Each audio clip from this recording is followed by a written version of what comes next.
Hello everyone. So today we are going to learn about the technique which is called as electroporation. So in previous lecture where we talked about the transgenic animal, तो उसमें हमने देखा कि एक organism का gene हम दूसरे organism में ट्रांसफर करते हैं. लेट्स से कि किसी आदमी का या किसी इंसान का जीन, कुछ स्पेसिफिक जीन हम किसी माउस में डाल रहे हैं, किसी रैट में डाल रहे हैं. सो हमने बात की कि इसको कहते हैं ट्रांसजेनेसिस, या इसको हम कहते हैं कि ट्रांसजेनिक एनिमल. जो एनिमल वो ट्रांसजीन कैरी करते हैं उसको हम ट्रांसजेनिक एनिमल कहते हैं. और उस प्रोसेस को एक जीन से निकाल के दूसरे किसी सेल में, यूकैरियोटिक सेल में उस जीन को डालना, इसको हम ट्रांसक्रिप्शन कहते हैं. वो हमने प्रीवियस लेक्चर में देखा. लेकिन हमने प्रीवियस लेक्चर में ये नहीं देखा कि एग्जैक्टली वो जीन दूसरे किसी इसमें कैसे डाला जाता है. तो उसके लिए कुछ टेक्निक से मैंने बताया था उस वक्त भी.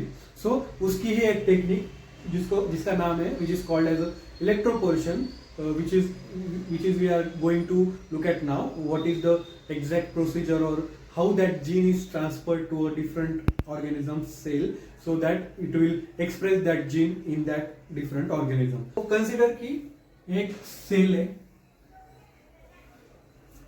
और ये सेल मेम्ब्रेन है. Okay, cell membrane. हमें सबको पता है कि सेल मेम्ब्रेन सेमी परमेबल होती है. मतलब उसमें से कुछ न्यूट्रिएंट्स या कुछ चीजें अंदर जा सकती है, कुछ अंदर नहीं जा सकती. सो इसकी सेल मेम्ब्रेन की प्रॉपर्टीज होती है सेल के. और अंदर होता है न्यूक्लियस जिसमें उसका जेनेटिक मटेरियल होता है. ओके, सो समझ लीजिए कि ये सेल किसी माउस की है और इसमें हमें हमारा जीन डालना है, किसी इंसान का जीन हमें डालना है. Okay, so first thing is आपको जीन कलेक्ट करना पड़ेगा, आपको जीन लेना पड़ेगा. लेट्स से कि ये वो जीन है. ये जीन जो अपना है, इंसान का है, वो हमें इस सेल में डालना है. ओके, और इसको हम कहेंगे ट्रांसक्रिप्शन. वो हमने पिछले लेक्चर में देखा. अभी कैसे डालना है इलेक्ट्रोपोरेशन हम देखेंगे. अगर आप ये इलेक्ट्रोपोरेशन वर्ड को अगर आप डिवाइड करोगे तो उसमें इलेक्ट्रो और poration means the formation of pores. ऐसे पोर्स बनते हैं बाय विच, मतलब कैसे पोर्स फॉर्म होते हैं. Electro means something related to electric field. So ये अगर हमने सेल लिया एक क्यूवेट एक इंस्ट्रूमेंट होता है, उसमें हमने सेल का सस्पेंशन लिया, जिसमें वो सेल से जिसमें हमें कोई जीन या कोई डीएनए आरएनए इंट्रोड्यूस करना है, वो हमने वो सेल सस्पेंशन लिया. फिर उसमें हम डालेंगे ये जो ग्रीन कलर का है, ये लो ऐसे समझो कि इस सेल सस्पेंशन में एक ट्यूब में कंसीडर करो कि एक ट्यूब है, एक बड़ी ट्यूब है. इसमें हमने क्या डाला, एक तो सेल्स जिसमें हमें ये डीएनए आरएनए जो कोई भी जेनेटिक मटेरियल वो ट्रांसफर करना है, और उसमें हमने क्या डाला, सेल और वो जेनेटिक मटेरियल जो हमें ट्रांसफर करना है. अब डायरेक्टली तो हो जाएगा नहीं, क्योंकि सेल मेम्ब्रेन उससे अलाउ नहीं करेगी to enter into the cell. So इसके लिए हम ये प्रोसेस यूज करते हैं इलेक्ट्रोपोरेशन. सो हम क्या करते हैं कि लेट्स से कि यहाँ पर दोनों तरफ से प्लस माइनस ऐसे करके एक इलेक्ट्रोड्स लगा दिया. एनोड कैथोड आपने केमिस्ट्री में वगैरह पढ़ा होगा. दोनों तरफ से हमने ये कोई लगा दिया, इलेक्ट्रिक फील्ड लगा दी दोनों तरफ से. एक क्यूवेट बीच में रखी, उसमें सेल मेम्ब्रेन है, मतलब सेल्स है जिसमें अपन को ये जेनेटिक मटेरियल ट्रांसफर करना है. और इसके आजू बाजू में, इसके अराउंड में हमने इलेक्ट्रिक फील्ड इंट्रोड्यूस कर दी. ओके, तो हम जब इलेक्ट्रिक फील्ड इंट्रोड्यूस करते हैं तो क्या होगा कि ये जो सेल मेम्ब्रेन है वो कुछ ऐसे, due to that electric field, the power of that electric field, ये जो सेल मेम्ब्रेन है उसकी परमेबिलिटी थोड़ी सी बढ़ जाएगी.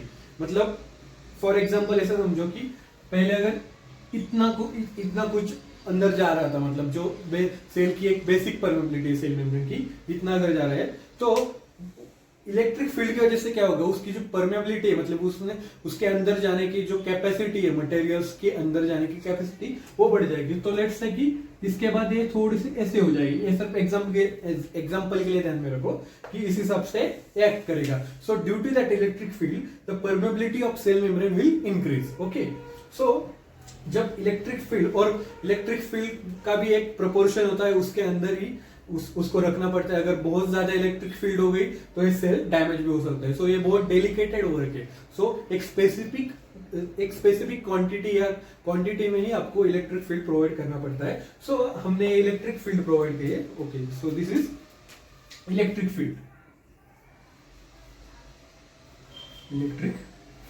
ओके, सो अभी तक क्या क्या देखे हमने कि एक ट्यूब लिया, उसमें सेल्स लिया जिसमें हमने जेनेटिक मटेरियल ट्रांसफर करना है। तो उसमें सेल्स है, उसमें जेनेटिक मटेरियल जो अपन को ट्रांसफर करना है वो भी दिया है, और हमने इलेक्ट्रिक फील्ड उसमें अप्लाई की है। तो उस इलेक्ट्रिक फील्ड की वजह से ये जो सेल मेम्ब्रेन है वो और ज्यादा खुल गया। मतलब जो ऐसे पहले इंटैक्ट था उसके जो पोर्स है वो बढ़ गए, पोर फॉर्मेशन हो रहा है। ओके, सो जब पोर फॉर्मेशन होगा तो क्या होगा कि ये जो जीन है, ये जो हमने जीन डाला है इस ट्यूब में, वो अंदर एंटर करेगा क्योंकि इसको अभी जगह मिल गई। सेल मेम्ब्रेन किस से बना होता है? फॉस्फोलिपिड बाइलेयर्स। तो फॉस्फोलिपिड बाइलेयर्स के बीच में स्पेसेस बढ़ेंगे पोर्स की वजह से, so that this gene, our interested gene, can enter the cell. और एक बार ये अगर सेल में एंटर कर गए, हर पोर से ये जेनेटिक मटेरियल दूसरे सेल में एंटर कर गए जिसमें हमें उसको एंट्री करवाना है, तो हमारा काम तो हो गया। जो जीन्स हमें चाहिए थे वो इंसर्ट दूसरे किसी ऑर्गेनिज्म के सेल में और न्यूक्लियस में ट्रांसफर हो गए। So after this what we will do is we will stop the electric field. We will stop the electric field.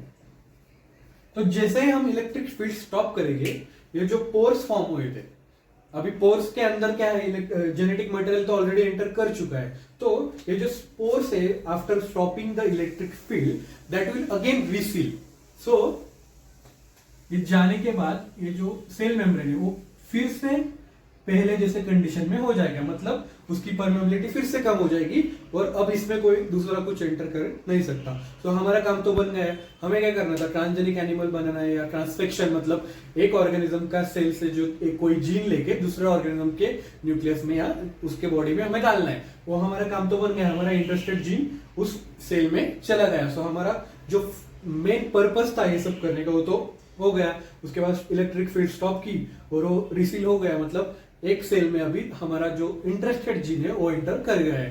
तो by this process of electroporation, our transgenic animal process or the process of our transfection is accomplished. So बस यही इसका main principal, या इसी principal पे ये work करता है इलेक्ट्रोपोरेशन प्रोसेस। ऐसे और भी बहुत सारे मेथड्स है, लेकिन इस लेक्चर में हम सब इलेक्ट्रोपोरेशन देखेंगे। और जिन्होंने ट्रांसफेक्शन ट्रांसजेनिक एनिमल वाला वीडियो नहीं देखा है उसका मैं लिंक डिस्क्रिप्शन बॉक्स में डाल दूंगा, वो देख लीजिए, क्योंकि तभी आपको ये समझ में आएगा कि हमने इसमें एग्जैक्टली क्या किया है। बहुत आसान है। So I think this is enough for today. Thank you for watching my lecture. You can like, share and subscribe my channel, please. Thank you.